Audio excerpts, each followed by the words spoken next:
People say that the soul of cars is dying out and that enthusiasts won't be able to enjoy cars anymore going forward. Well, in this video I'm here to prove it wrong. From the magazines I've picked out some brand new cars that are coming out in 2023 and a lot of enthusiasts will be very pleased because there's some great choices on this list and some very exciting choices nonetheless.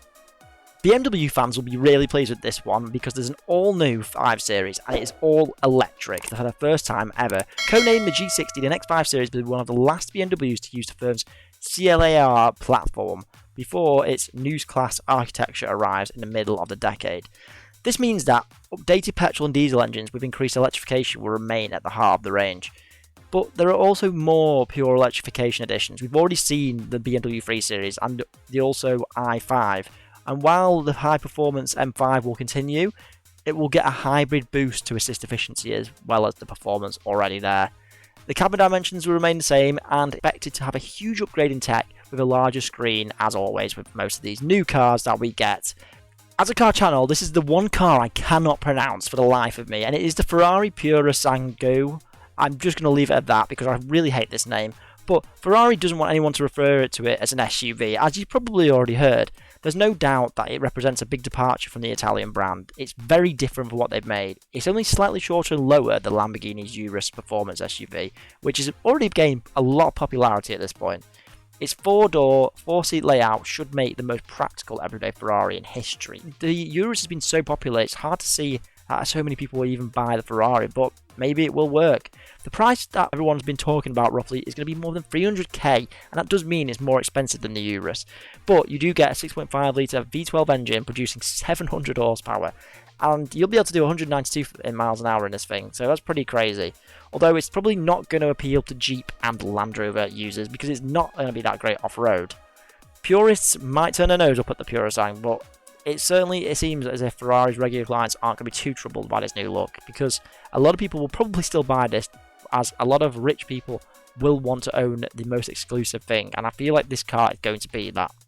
Now this one's interesting to car enthusiasts. It's the Hyundai N Performance division who have built the brand new Ioniq 5N. Now I really do not like the Ioniq 5 at all really, I'm not going to lie, but with the i20 and the i30 vehicles previously, they have been pretty good cars, so it's interesting to see what this Ioniq 5N will be like. It is already a huge car, so it seems weird to have such a sporty version of what a car has been, but Hyundai are really pulling off quite a good working at the moment. This faster, more hardcore version was revealed in 2021, and it's expected to be a bit of a feature dual motor setup for a 4-wheel drive and power figure, and believe it or not, it should at least match about 570 horsepower compared to that of Kia's EV6 GT, which is a similar platform. It looks incredibly different and very unusual for something that's supposed to be sporty and a family car, but the Ioniq 5N could also be one of the most craziest cars they've ever made from the company. A lot of visual cues will include larger lights, revised front and rear bumpers, smaller spoiler and a top of the rear hatch. You'll all love to know that there's a brand new Ford Mustang coming back with a V8 for its final hurrah, and this is probably the last we'll ever see of a car like this, so it's actually pretty impressive that it's being made. With styling and technology upgrades to go with a tuned 5-litre engine, it's going to get a new bonnet, new LED lights, and it's going to have a redesigned housing for the restyled tri-bar lighting at the rear. There is also a new diffuser to improve aerodynamics, alongside 2 new optional 19-inch wheels, so they'll look good from a very good choice of colours. Personally, I just don't like the look of this car so far, but so far we'll see how it goes.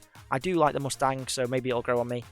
But if you want a dark horse variant of the car for those who want a better track experience, it receives bespoke tuning and comes with an option of either manual or an automatic transmission, so you could choose there kind of how you want the car to be, and it's very tunable for you. Back to Italian cars now, and there are big changes for the new Maserati Gran Turismo, a car I absolutely loved in the past. It's going to be a first from the manufacturer to adopt a fully electric version, although there's 2 3-litre engines, V6 and petrol, which will also be on offer. The Medina will have a 490 horsepower Trofeo and a 500 horsepower for the Folgore Electric, which is a bit of a weird name, but essentially it means Thunderbolt in Italian. It'll be made a most powerful variant, and it'll produce 760 horsepower, which is crazy. Now, I loved the Gran Turismo, it was a brilliant car and it sounded great, so if this car sounds anywhere near as good as the old car, then I'm happy. Moving on to more luxury, the Rolls-Royce Spectre is due to be released in late 2023 to be the firm's first fully electric vehicle. Now, get that, a first electric Rolls-Royce. I can't believe it. It'll use its new suspension technology, satellite navigation to help cornering, as all with all Rollses, and their suspensions are always solid, and a rear wheel steering to give the Spectre a ride comfort synonymous with the brand. So, of course, the Rolls will be super expensive, and who knows what that will be. The name of Spectre is amazing, I love that name. But it also features a new Spirit of Ecstasy, which has been redesigned. No picture that I can find yet, but I will include if I do in the editing. The Spectre is set to go through 2.5 million, which is about 1.5 million miles of testing, which is going to simulate about 400 years of driving, which is kind of crazy. I've never heard anything like it. It's on target to have the first deliveries to customers in 2023, and Rolls has a target to have all of its fleet electric by 2030. Finally, the Alfa Romeo sports car. Again, another car that I loved before was the 4C. So the Alfa Romeo sports car has a lot to prove here. It sounds like it's going to be, and looks unreal. It's designed to be a production for the next 5 years for the company, and aside from ticking off the main gaps in the model lineup, Alfa is going to satisfy enthusiasts with a bespoke sports car. It's no specific name yet, it just says sports car, but it looks like it could be an indirect successor to the spectacular 8C, and also somewhere in between the 4C. So I absolutely love an Alfa sports car, one of my favourites. Looking forward to this. Hope you've enjoyed this Cars with Ben video. Don't forget to subscribe if you like car content. But this sort of Twingo sports style to playing the game now is still, looked awesome on